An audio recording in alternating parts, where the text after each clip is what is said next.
Let's talk about scientific notation. Scientific notation is the primary way that we like to write numbers in science.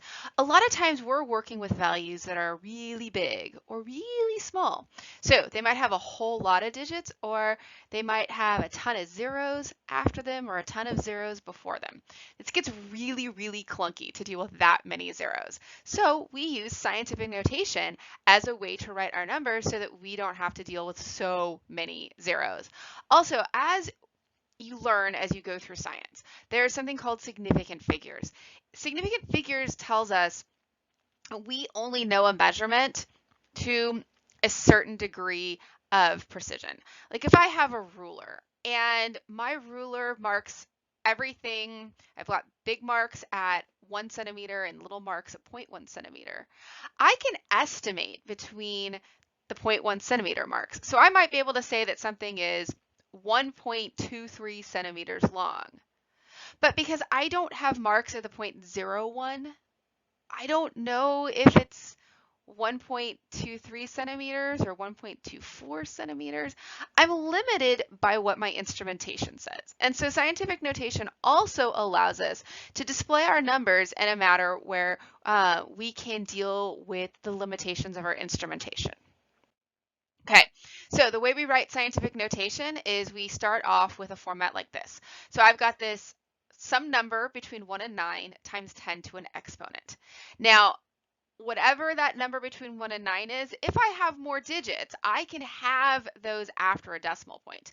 What the exponent here shows me is the position of that decimal. So let's say I have a number like 1.23 times 10 to the fourth.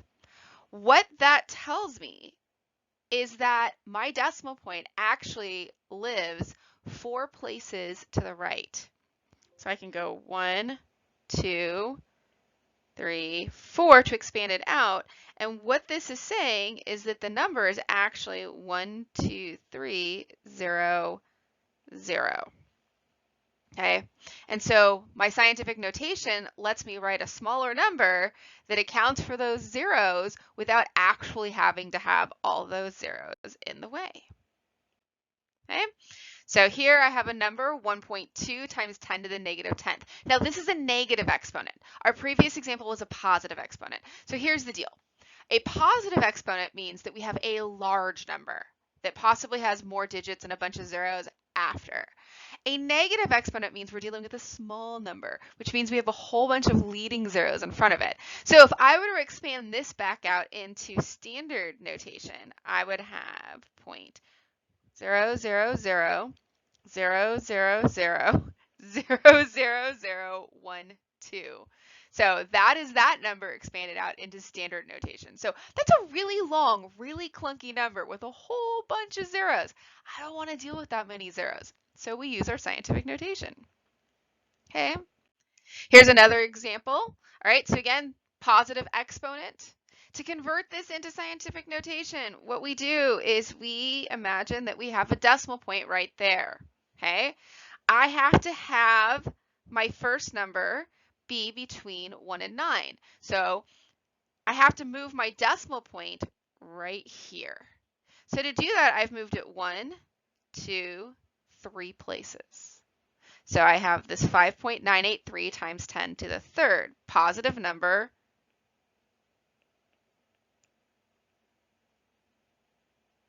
So it is a large number. Let's rewrite that word.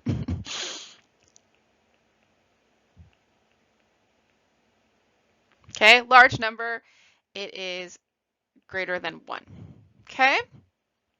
Conversely, now I have a small number. Okay, so I have my decimal point there.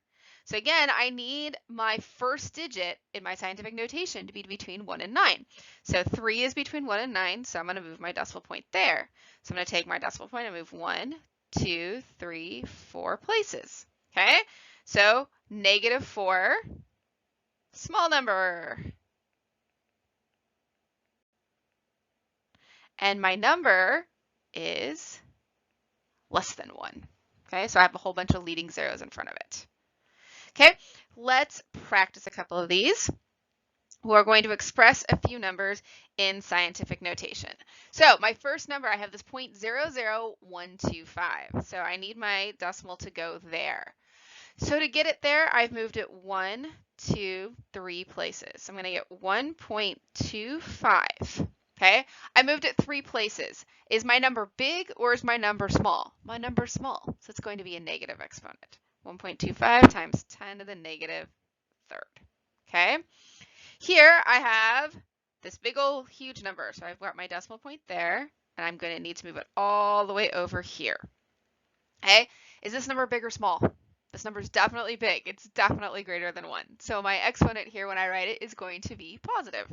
So my number will be 2 times 10 to the 1, 2, 3, 4, 5, 6, 7, 8, 9. 2 times 10 to the 9th. Okay? All right, my next one here, got that. Need my number between 1 and 9, so I'm going to have to put it over there. So my number is going to end up looking like this, 7.96 times 10 to the something. So let's see, we're going to move it 1, 2, 3, 4, 5. So 7.96 times 10 to the 5th. All right, my last one, we'll have our implied decimal there. We need to move it here. So we're going to get 8.72. We're going to get 1, 2. 8.72 times 10 to the second, okay? Because those were all big numbers for the other 3. Let's practice going in the other direction. Okay. Okay, let's see if we can convert these to standard notation. All right, so 9 times 10 to the positive first, okay? We have a big number, so we need it to be greater than 1. So I'm going to move my decimal 1 that way, and I'm going to get 90. Okay, 2.18 times 10 to the 4th. Again, positive exponent, big number, greater than 1. So we're going to move it out to add zeros to the end. So we're going to get 21800. Okay, because there's my 1, 2, 3, 4. Okay, 1.79 times 10 to the negative third. Negative exponent, small number. So now we need to get it to a point where we have a whole bunch of zeros in front and we are less than 1. So we're going to get 0.00179. And our last one, 7.63 times 10 to the negative 5th. Again, negative exponent, small number. We have a whole bunch of leading zeros in front. So we're going to get 0.0000763. Okay? So that is how we deal with our scientific notation. It lets us put numbers into terms that are much easier to deal with, so we don't have a whole bunch of zeros behind or a whole bunch of zeros in front. Remember, positive exponent, we have a big number, it's greater than 1. Negative exponent, we have a little number, it's less than 1.